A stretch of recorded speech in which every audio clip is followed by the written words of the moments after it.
vous allez bien, je suis ravie de vous retrouver aujourd'hui pour une nouvelle vidéo. Aujourd'hui, on va parler d'un sujet qui me tient à cœur, que j'ai déjà mentionné dans cette chaîne mais sans aller dans le détail.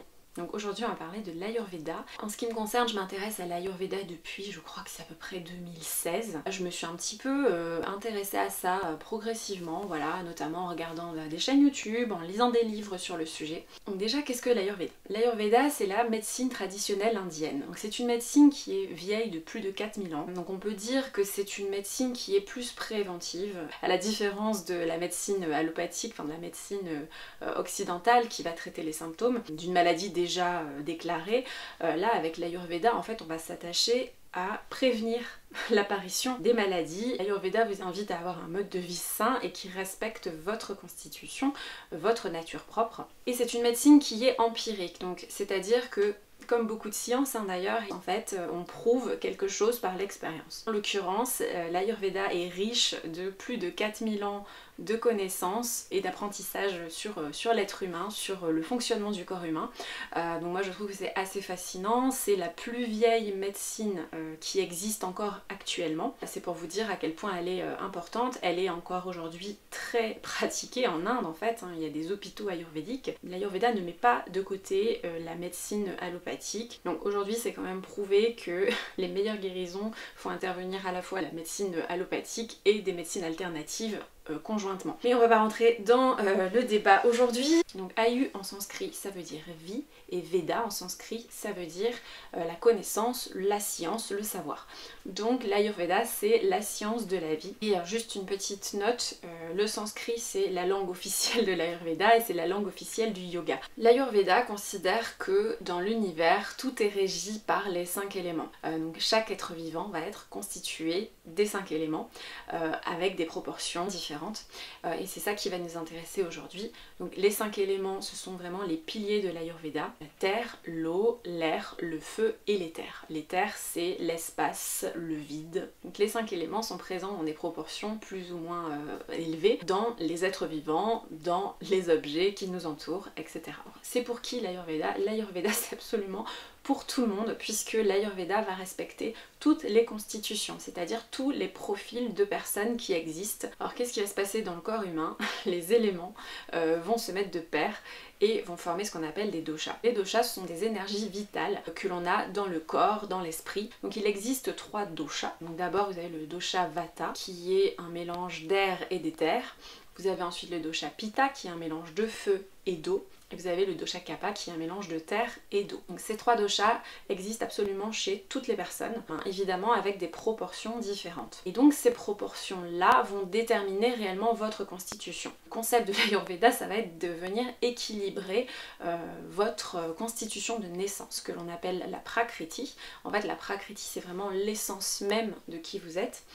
C'est vraiment votre constitution de base qui ne bouge jamais. C'est votre état d'équilibre idéal. Et ensuite les événements de la vie, voilà, le quotidien, tout ce que vous mangez, votre mode de vie, votre environnement, tout ça va venir impacter en fait vos doshas et tout ça, ça va venir déséquilibrer finalement votre constitution.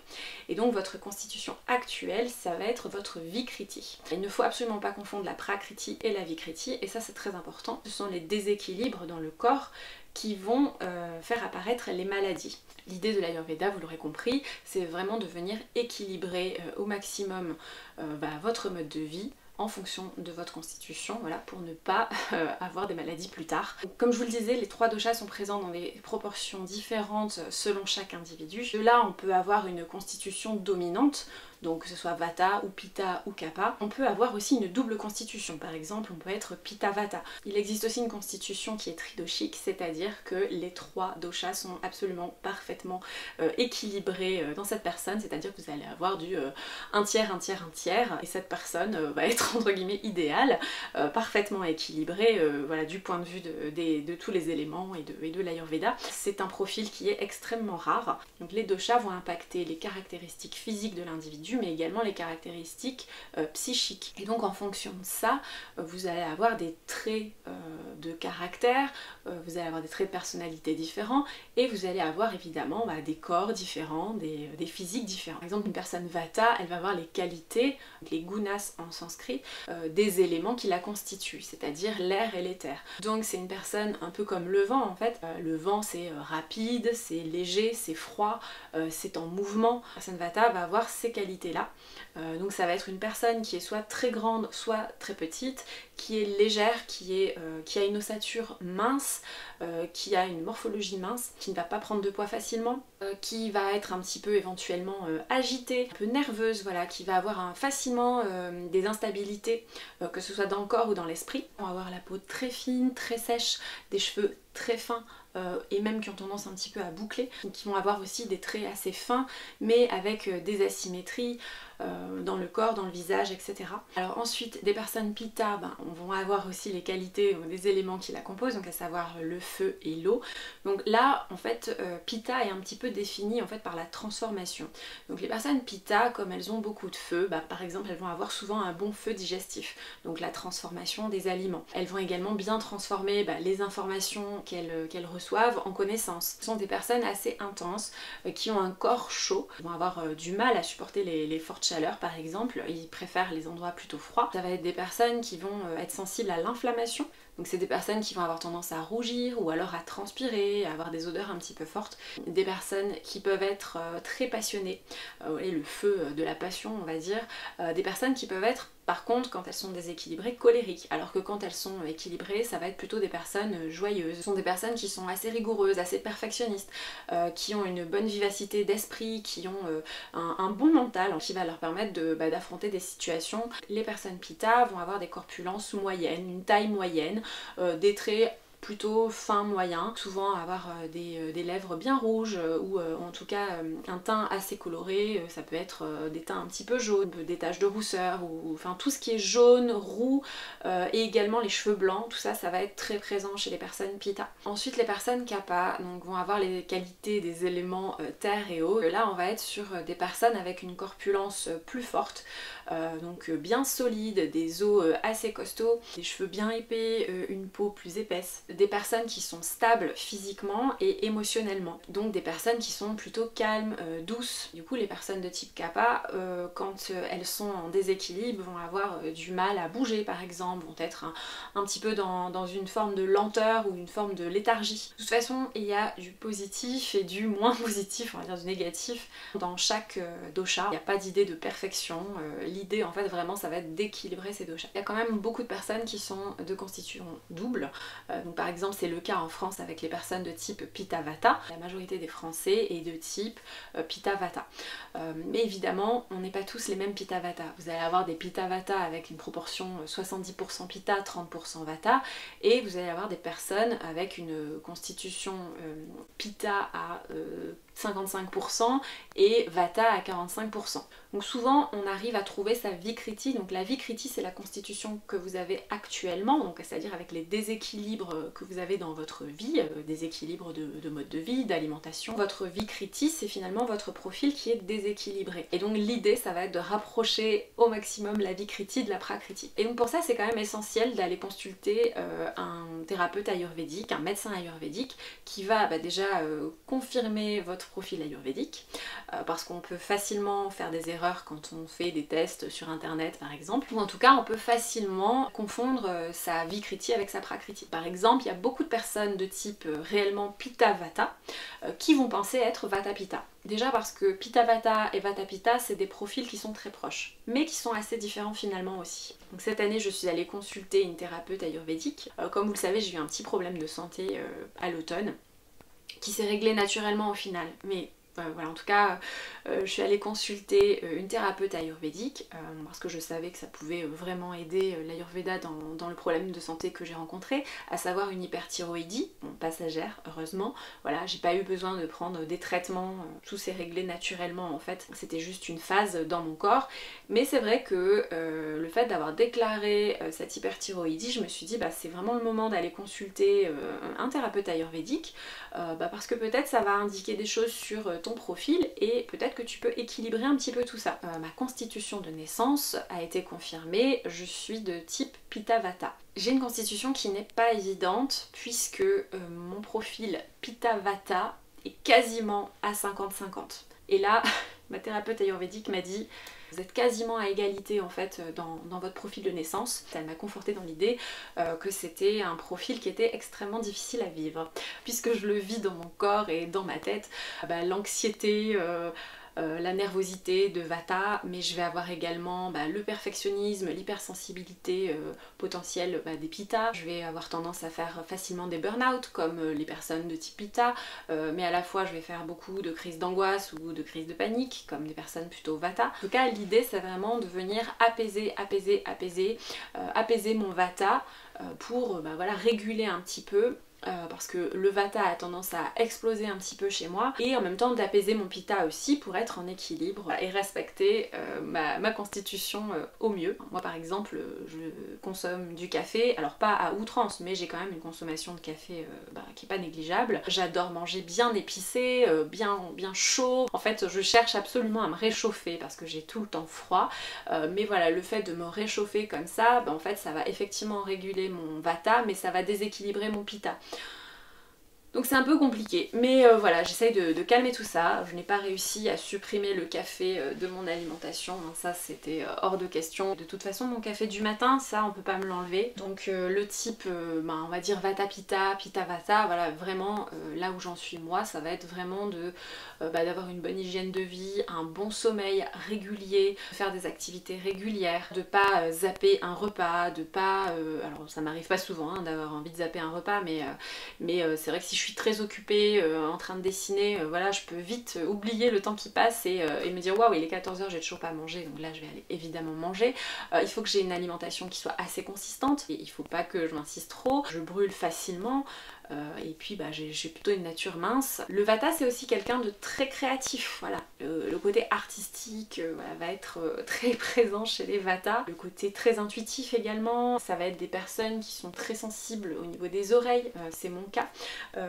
Le Pitta va être très sensible par exemple au niveau de la vue. C'est quelqu'un qui a un œil très vif, un regard très vif, très magnétique. Vous allez avoir des types de métiers qui vous conviennent mieux que d'autres en fonction de votre profil ayurvédique, en fonction de vos doshas. L'idéal également c'est de pratiquer des exercices physiques qui vous correspondent. Par exemple, moi je vois beaucoup de personnes qui sont Pitta Vata, des personnes plutôt de type Pitta qui vont faire des exercices très intenses.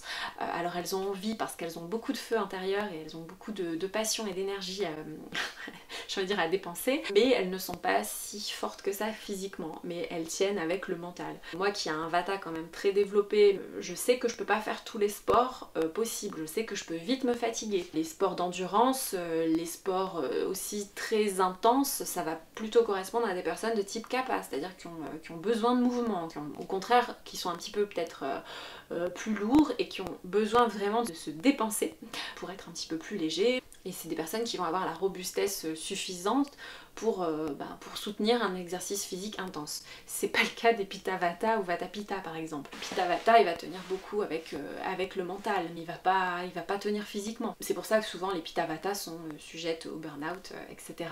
Un profil Pitta, ça lui fera du bien, la natation, il sera en lien avec l'élément eau, il va se dépenser mais il sera quand même dans la douceur de l'eau, il va pas trop, il va un peu calmer son feu en fait. Il faut éviter des sports de type crossfit, enfin tous ces trucs là hyper intense. Au contraire, une personne Kapha peut faire des exercices physiques bien intenses. Des personnes Vata, on leur conseille plutôt de faire du yoga, des exercices physiques qui sont beaucoup plus doux, voilà, plus dans le calme. Évidemment, les profils Pitta Vata vont être particulièrement attirés par la danse, et notamment la danse classique, parce que effectivement il y a cette idée de mouvement, mais il y a aussi beaucoup cette rigueur et ce perfectionnisme, et il y a beaucoup de danseurs classiques, des danseurs pros, là je parle, qui vont être de type Pitta Vata. En fait c'est le Pitta qui va permettre de tenir mentalement la rigueur qu'exige la danse classique. Le Vata c'est le mouvement, ce lien avec la musique, etc. Mais c'est vrai que la danse classique va nécessiter cette rigueur, ce perfectionnisme. C'est pour ça que je voulais vous parler de la danse et du yoga dans ma dernière vidéo. Des personnes ayant mon profil devraient mieux faire du hatha yoga, du yin yoga, du yoga nidra, c'est-à-dire des yogas qui permettent de s'ancrer davantage, de calmer aussi beaucoup, d'apaiser en fait, vraiment d'apaiser le mental, d'apaiser le corps, de la douceur en fait, mais voilà, ça veut pas dire qu'on peut pas travailler sa force et sa souplesse, hein, évidemment. Il faut y aller mollo quoi. C'est pour ça que le yoga vinyasa n'est finalement pas recommandé à tous les profils. C'est pour ça que je m'intéresse beaucoup au yoga ayurvédique, c'est-à-dire au yoga qui respecte la constitution de chaque individu. Et c'est pour ça aussi que je suis un peu choquée quand je vois des pratiquants de yoga, des profs de yoga on peut dire, qui passent totalement à côté de l'Ayurveda. Et moi je suis absolument, mais c'est pas possible en fait de parler de yoga sans parler d'Ayurveda. Pour moi, un bon prof de yoga, il va avoir vraiment des bonnes connaissances en Ayurveda, en tout cas les connaissances de base. Là je suis pas du tout allée dans le détail, je connais beaucoup plus de choses que ça en Ayurveda, mais j'ai pas envie de faire une vidéo qui dure 3 heures. De toute façon je vais vous donner des références après. Oh oui, il y a quelque chose d'important aussi que je veux vous mentionner dans cette vidéo, c'est que il est absolument pas recommandé de faire du sport pendant les règles en Ayurveda. C'est le cas aussi en médecine chinoise. Mais voilà, moi je suis un petit peu hallucinée de la culture occidentale où en fait, voilà, notamment on pouvait le voir en fait dans les pubs des tampons, des serviettes hygiéniques. Je vais mettre mon tampon, je vais aller faire du sport, je vais continuer ma vie active, etc. Et voilà, je vais faire comme si j'avais pas les règles et continuer ma vie. C'est vraiment quelque chose qui va vous déséquilibrer. En faisant du sport, vous allez rajouter du pitta, vous allez rajouter du feu, alors que vous êtes déjà en période pitta de votre cycle. En fait, le sang, c'est le feu et l'eau, donc voilà. Évitez d'aller à votre cours de danse pendant les règles, vraiment. Moi, éventuellement, j'y vais si c'est le dernier jour. Moi, j'ai une super référence, c'est Santé Parfaite de Deepak Chopra, qui est un très bon livre, qui va vraiment introduire tous les principes de l'Ayurveda, et vous allez comprendre assez facilement les principes. Je crois qu'il y a l'Ayurveda pour les nuls aussi, qui est un bon livre pour une première approche. Vous avez plein de livres sur l'Ayurveda. Il y a plusieurs chaînes YouTube qui sont super bien faites sur l'Ayurveda en français. Je vous conseille la chaîne de Ayurveda et Conscience. Donc en fait, Ayurveda et Conscience, à la base, c'est une école d'Ayurveda sur Paris qui a été créée par Joyce Villaume-le-Don. Donc c'est ma thérapeute ayurvédique en l'occurrence. Elle va intervenir et parler sur des sujets de l'Ayurveda. Il y a des conférences qui existent. Vous tapez Ayurveda Joyce. Vous allez avoir des conférences où elle parle, où elle explique ce que c'est que l'Ayurveda. Ensuite vous allez avoir des chaînes YouTube de thérapeutes ayurvédiques. Vous avez par exemple Les Aventures vertes de Sophie, je crois qu'elle parle pas mal d'endométriose, de choses comme ça. Vous avez la chaîne de Natalia Abril qui est espagnole d'ailleurs et qui a une chaîne en français. Elle est vraiment adorable, voilà, elle va vraiment tout présenter, tous les doshas. Elle va vraiment parler de plein de sujets aussi sur l'Ayurveda. Vous avez aussi la chaîne de Manon Moulaine, alors là c'est mon coup de cœur de l'Ayurveda. Elle me suit un petit peu sur Instagram aussi, et elle est très douce, elle est très sensible. Elle est Pitta Vata aussi, voilà.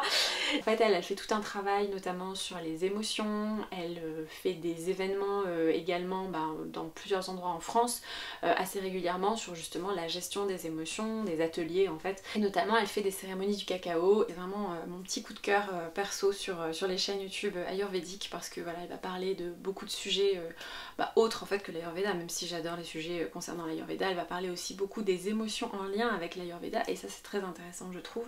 Il y avait également la chaîne de Christelle Antonia qui est très bien renseignée aussi sur l'Ayurveda. Aujourd'hui sa chaîne est beaucoup plus concentrée sur la sexualité, notamment le tantra. Alors c'est pas le tantra traditionnel, hein, c'est le tantra plus moderne. Donc aujourd'hui elle ne fait plus vraiment de vidéos sur l'Ayurveda, mais en attendant elle a toute une banque de vidéos très intéressantes. Vous pouvez aller regarder si vous vous intéressez davantage au sujet. En tout cas, moi je suis ravie de vous avoir parlé de ce sujet aujourd'hui, de vous avoir présenté un petit peu voilà, ma passion pour l'Ayurveda finalement, qui m'accompagne en fait quasiment au quotidien dans mon mode de vie. Voilà, j'essaye de vraiment respecter au mieux ma constitution, d'éviter les déséquilibres. N'hésitez pas à aller creuser un peu plus dans le détail avec les références que je viens de vous mentionner si le sujet vous intéresse.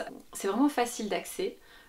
Mais après c'est énorme en fait pour devenir thérapeute ayurvédique. C'est des années d'expérience, des années de pratique et d'études. C'est pas aussi simple que ça en a l'air, mais en tout cas c'est assez facile d'approche je trouve, et après rien ne vous empêche d'aller de plus en plus dans le détail. J'espère que cette vidéo vous a plu, qu'elle vous a intéressé. Donc si c'est le cas, mettez un pouce vers le haut, n'hésitez pas à mettre un petit commentaire pour me soutenir, à partager la vidéo et bien sûr à vous abonner à la chaîne si ça n'est toujours pas fait. Voilà, merci beaucoup. Je vous retrouve la semaine semaine prochaine, normalement ce sera plutôt un studio vlog avec une FAQ spéciale danse et puis il y aura aussi prochainement une FAQ spéciale dessin.